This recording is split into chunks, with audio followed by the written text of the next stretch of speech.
চীনের বিদেশমন্ত্রী কিন গ্যাং উড়ে যাচ্ছিলেন আফ্রিকায়, কিন্তু মাঝরাতে হঠাৎ এমন কি হয়ে গেল যে বাংলাদেশে নেমে পড়তে হলো চীনের পররাষ্ট্রমন্ত্রীকে। আসলে বোঝানো হচ্ছে এতে বাংলাদেশ চীনের কাছে কতটা গুরুত্বপূর্ণ। পরিষ্কার কথা, গোটা বিশ্বের সঙ্গে সঙ্গে ভারতকেও চীন বুঝিয়ে দিল বাংলাদেশ ইজ ইম্পॉर्टेंट टू चाइना। अस्सलाम वालेकुम व्यूअर्स, मैं हूं एहसान खान और आप देख रहे हैं हमारा यूट्यूब चैनल एहसान रिएक्शन विद एहसान। व्यूअर्स, बहुत ही इंपॉर्टेंट वीडियो है। किस तरह से इंडियन मीडिया आग बगोला हो रहा है, गुस्से में है, बहुत ही एंग्री है कि भाई एक ट्रेंड चला आ रहा था बड़ी देर से, 35 ईयर से, 35 साल से, कि चाइना का जो भी फॉरेन मिनिस्टर न्यू आता है तो वो आते ही अफ्रीका का पहला विजिट करता है, यानी पहला जो उसका दौरा होता है, विजिट होता है, वो अफ्रीका का होता है। लेकिन इस बार उसने बांग्लादेश का विजिट कर लिया है, यानी दुनिया को इतना बड़ा पैगाम दे दिया कि हमारे जो ताल्लुकात हैं बांग्लादेश के साथ बड़े अच्छे हैं। ये चीज अब इंडियन को अच्छी नहीं लग रही। जो इंडियन मीडिया इसके ऊपर बहुत ही ज्यादा वावेला कर रहा है और प्रोपेगेंडा कर रहा है कि किस तरह से बांग्लादेश के साथ चाइना के जो रिलेशन है बड़े अच्छे होते जा रहे हैं, और उनका जो न्यू जो फॉरेन मिनिस्टर इलेक्ट होता है वो पहले अफ्रीका जाया करता था। ये ट्रेंड चला आ रहा था, हिस्ट्री में ऐसा ही है, लेकिन उन्होंने इस टाइम ऐसा नहीं किया। इस टाइम जनाब उन्होंने सबसे पहले जो विजिट किया, रात के 2 बजे हजरत शाहजलाल ढाका का जो एयरपोर्ट है वहां पर उतरे हैं, और रात के 2 बजे बांग्लादेश के फॉरेन मिनिस्टर के साथ मुलाकात होती है। यानी वो कह रहे हैं एक तरफ जनाब हमारे लद्दाख में बांग्लादेश के यानी चाइना के इंडिया के साथ ताल्लुकात अच्छे नहीं है, वहां पर एक किस्म का कॉन्फ्लिक्ट चल रहा है, युद्ध चल रहा है, यानी इंडिया वर्सेस चाइना। लेकिन उसके ऊपर भी बांग्लादेश खुलकर बात नहीं करता सपोर्ट में इंडिया की, और इसका मतलब ये है कि जो इंडिया उसकी बांग्लादेश की चाइना के साथ बहुत ही अच्छे रिलेशन हैं। और बहुत कुछ कह रहा है। ये है क्या स्टोरी, इसी के ऊपर वीडियो है, वेस्ट बंगाल मीडिया, इसके ऊपर एक रिपोर्ट है, और मैं चाहता हूं कि हम पहले वो रिपोर्ट व्यूअर्स देख लें और फिर उसके ऊपर हम बात करेंगे डिटेल से। बहुत ही इंटरेस्टिंग वीडियो है, किस तरह से वो घबराए हुए हैं और कह रहे हैं कि अब देखें कि किस तरह से अब जो बांग्लादेश है ना उसकी इंपॉर्टेंस कितनी है इस एरिया में, इस रीजन में। और यही वजह है कि अब जो बांग्लादेश है, जो चाइना है, वो चाहता है कि हमारी मदद करे बांग्लादेश लद्दाख के पॉइंट पर, मकाम पर। अब देखना होगा इसके ऊपर जो बांग्लादेश है उनका पॉइंट ऑफ व्यू क्या है। लेकिन ये रिपोर्ट बहुत ही मजेदार है। मेरी आपसे रिक्वेस्ट है इस रिपोर्ट को आपने अंत तक, आखिर तक व्यूअर्स देखना है, क्योंकि रात गए एक दिन पहले की ही बात है, एयर स्ट्राइक कर डाला है JF-17 थंडर से। किसने किया है? उस म्यांमार ने किया है इंडियन बॉर्डर के ऊपर, जिसको ये वेपन्स देते थे इंडियंस, जिसको खुद सहूलतकारी करते थे, जिसकी खुद फैसिलिटेट करते थे। यानी आप यकीन माने बात वही खत्म होती है कि जिस सांप को आपने दूध पिलाया था उसने ही आपको टस दिया है। दुनिया बड़ा हंस रही है कि देखें यार, म्यांमार जो जनता है ना उसने इंडिया के ऊपर एयर स्ट्राइक कर डाला है। यानी कल आप हंसते थे जब बांग्लादेश के ऊपर वो गोलाबारी थोड़ी मोटी करते थे ना, बांग्लादेश के बॉर्डर के ऊपर छोटी मोटी, उसके ऊपर इंडिया कोई स्टांस नहीं लेता था, अपना मौकफ नहीं देता था। लेकिन अब जब उनके ऊपर ये एयर स्ट्राइक हुई है इतने बड़े एटमी पार के ऊपर, तो अब दुनिया हंस रही है, मजाक भी उड़ा रही है। देखें म्यांमार जनता आर्मी ने किस तरह से धूल चढ़ा दी है इंडियंस को। इसी के ऊपर रिपोर्ट है, पहले ये वीडियो देख लेते हैं, फिर इसके ऊपर बात करेंगे किस तरह से चाइना बांग्लादेश के क्लोज आता जा रहा है। ये चीज भी अच्छी नहीं लग रही। वीडियो देख लेते हैं, फिर इसके ऊपर बात करेंगे। अंत तक जरूर देखिएगा। 3, 2, 1 एंड क्यू। চীন চাইছে বাংলাদেশের রাজনৈতিক পরিস্থিতি বদলে যাক, ভারতকে শায়েস্তা করতে বেজিং এর তুরুপের তাস এবার বাংলাদেশ। চীনের নতুন স্ট্র্যাটেজি আদৌ কি ঢোপে টিকবে?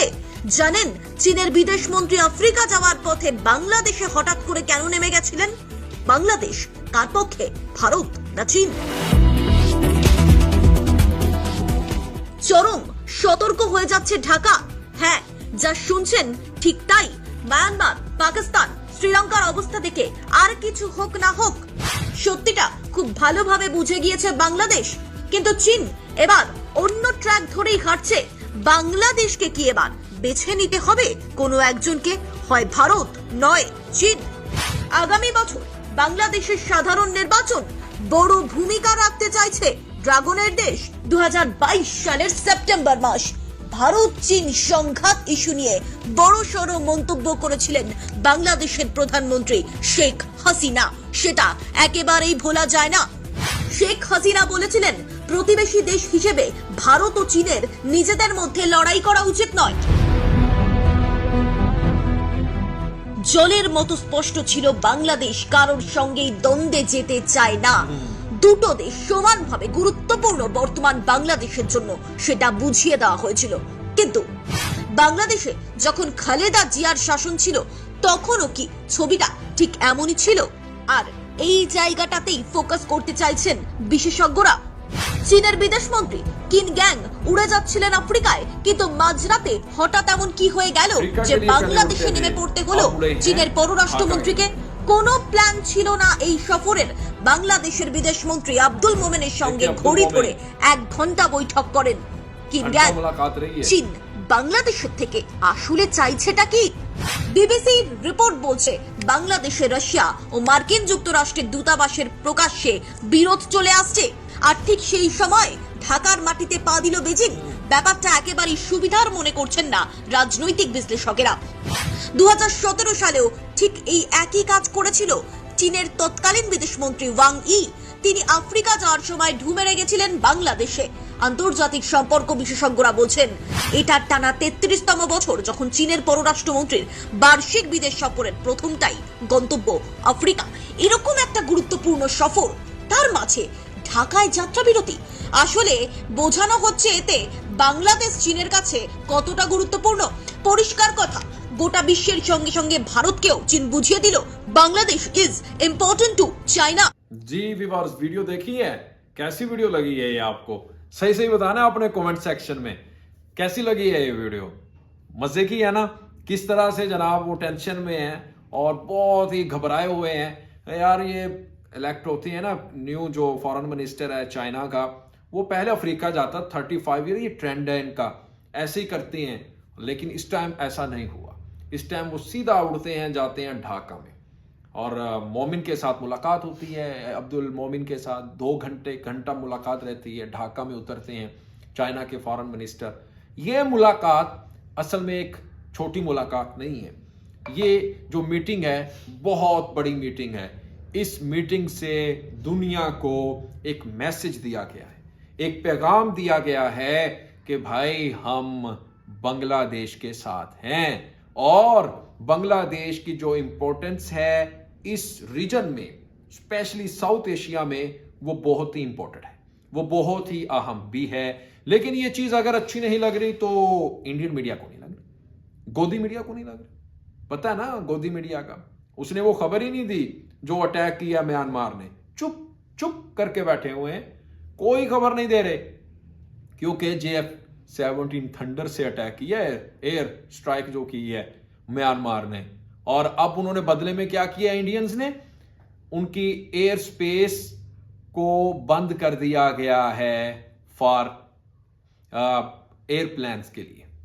क्या बात है यार, क्या हुआ? जिसको आपने पाला वही आपके गल में पड़ गया है। आपने कहा था ना कि भाई प्रॉक्सी वार करो म्यांमार वालों को, लेकिन उन्होंने प्रॉक्सी वार आपके खिलाफ कर दी है। और जिस तरह से आप उनको अपने घरों में ठिकाना देते थे, जगह देते थे, लुक आफ्टर करते थे, आज उन्होंने आपके ऊपर अटैक कर दिया। कैसा लगा ये सरप्राइज म्यांमार की तरफ से? लेकिन जो एक आपस में चाइना और बांग्लादेश का एक बड़ा उभरता हुआ ताल्लुक दुनिया में नजर आ रहा है, इसने तो जनाब हर एक को ही हैरान करके रख दिया है। बांग्लादेश के साथ चाइना के जो ताल्लुकात हैं बड़े अच्छे निकल कर सामने, लेकिन इनको एक और भी तो पछतावा है ना, चिंता है एक चीज की कि भाई आप लद्दाख के ऊपर बहुत ही ज्यादा आपको पता है कि कॉन्फ्लिक्ट है चाइना और इंडिया का, उसके ऊपर वाज़ेह स्टेटमेंट बांग्लादेश क्यों नहीं देता, यानी सपोर्ट में इंडिया की क्यों दे भाई? आपने दी थी जब म्यांमार अटैक कर रहा था, इतने ज्यादा एजेंट भेजता है बॉर्डर के ऊपर बांग्लादेश के, आपकी तरफ से कोई स्टेटमेंट आती है? बिल्कुल भी नहीं आती। आप तो बल्कि सेपरेटिस्ट जो ग्रुप हैं कभी इंडिया दौड़ जाते हैं, कभी म्यांमार दौड़ जाते हैं, तो उसके ऊपर आपको भी तो बांग्लादेश के हक में कुछ बयानबाजी करनी चाहिए थी ना, नहीं की।